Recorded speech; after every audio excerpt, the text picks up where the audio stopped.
That's right, Penguin Zero, Charlie, Moist Critical, he's a punk. But if you're new to this channel, you might not know that that's a compliment. This guy is more DIY than anybody out there right now. And you're probably asking yourself, how can a millionaire YouTuber whose favorite band is Linkin Park be more DIY than all of the DIY bands combined in the scene right now? Well, I'm here to make that argument. Hey, how's it going? It's your friendly neighborhood gatekeeper, Dan Frampton, and as you notice here, I got this broken arm, so I'm just at home making content. So if I think it, I'm gonna be producing content about it, okay? So this channel might be a little bit more of a mishmash than normal, and I kind of made a video sort of similar to this one on my wrestling channel that is just being criminally neglected, but I wanted to make this video for this channel right now. So who is this Penguin Zero guy anyway? If you're on the internet, you probably know who this guy is, okay? And this is his main bread and butter over here, doing YouTube commentary videos, mostly about like people doing bad pranks and stuff. But his topic list is endless. Anything from video games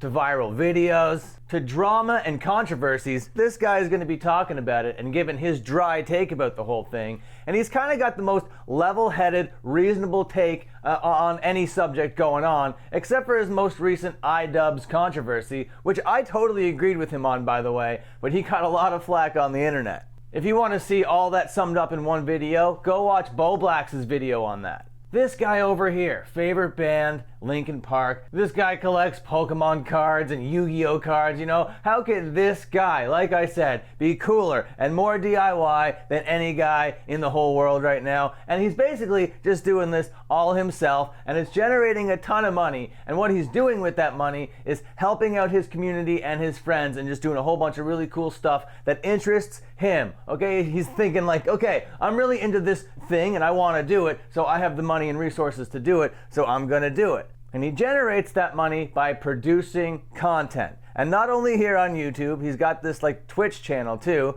that also helps generate quite a bit of income for this fella. He's very connected with his community. He talks to chat endlessly. He pulls up things that are suggested by chat, and he has just like a really wholesome thing going on here on Twitch. But that content, him just in his room making content, generating all that money all by himself, is just the baseline of what this guy is doing. He's like, you know what, I really like comic books and stuff, so I'm gonna start this publishing company and I'm gonna get together with somebody and put out this thing called Godslap. And then that thing's gonna do okay, so then I'm just gonna write my own thing called Plague Seeker, and you can buy either of these comic books over here on badegg.co. And that's a huge business undertaking by itself, and that's just a side project of a side project. He's also out there being like, you know what I also wanna do?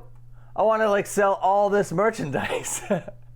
So this thing here is just like another revenue generating machine, and it's merch. What is more punk rock than merch? And look at all of this camo. Nothing is more punk rock than all of this camo that I'm seeing right now. This is beautiful. This is the most hardcore merch that is out there right now. You're gonna go to God's Hate's website and try to get some hardcore merchandise? No, no, no. You're not getting the tippy top DIY camo flavored hardcore merchandise that's out there right now. You gotta be going to Moist Global if you wanna reach that bar, that precedent, okay? And if you wanna look as hardcore as possible, this is the website for you. Look at these dudes with their camo and their airsoft guns and their sweatpants that are half camo with this like shark logo on it. That stuff is so sick. And that's just like the tippy top of this iceberg over here. Look at all of this stuff, all of these different sections of merchandise. You got some gym wear, these shorts, these hoodies with the pouch in the front.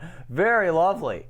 Oh, and I haven't really mentioned his whole esports organization, okay? In an industry that is bleeding money, nothing is making money right now in the whole esports world. He's like, you know what? I want to throw a couple $100,000 a month at keeping like these esports teams alive. So he's got like a Smash team going. He's got a Valorant team going with Ludwig over here called the Moist Moguls, MXM, and these guys are crushing it right now in the minor leagues of the Valorant League, and I think that they're going to make their way to the major leagues, but they're like an influencer team, okay? And that comes with a little bit of a stink, but I think that they're generating the views, the clicks, and not only that, the skill to be up there with the best of the best. And you're like, okay, how can this guy be punk rock? He's not a musician. He doesn't have records out. And to that I say, yes, he does. Have you heard of his band, The Gentlemen? They actually do kind of like pop punk, emo flavored stuff, okay? These guys are genuinely the most DIY punk rock band going today. So much so that the songs don't even need to be good to be released. That's how punk rock and DIY this stuff is. And you know another thing this guy grew up interested in? Professional wrestling. WWE Attitude Era stuff. So he's like, oh, guess what, boys and girls, ladies and gentlemen, non-binary persons everywhere, look at this. This is a professional wrestling organization called Moist Wrestling League. It's got all the graphics, it's got all the pomp and circumstance that you need. And look at him over here, just calling the action.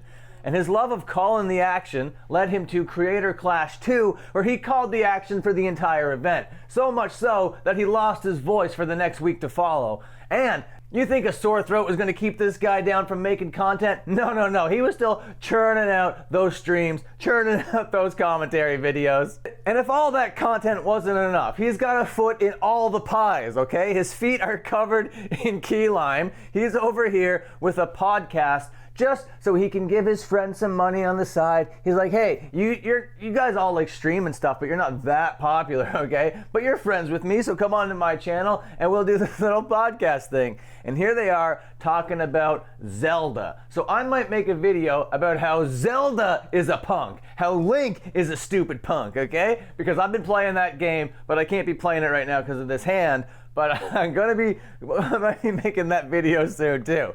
So you gotta love this podcast. Charlie out there being a punk rocker, okay? And the final thing that I wanna mention is he bought this warehouse where he can just build and do whatever he wants in. So he's making all sorts of content with all sorts of people in this warehouse, and one of those pieces of content is actually great news. Look at this fucking thing over here. Moist News Network. The Moist brand is all over the internet right now. It is taking over every single industry. So how can this industry-crushing brand be also DIY punk rock? Well, the answer to that is, I don't know how he's doing it, okay? It seems magical. So if your definition of DIY punk rock is doing everything yourself, generating a whole bunch of income that helps out your community and your people, well then you found your guy. And if you have any arguments against it, I want to hear them down there in the comments alongside some pancake emojis. So thank you so much for watching. Please like, comment, and subscribe. Ring the bell if you're cool as hell. And until my next upload, you can watch another upload.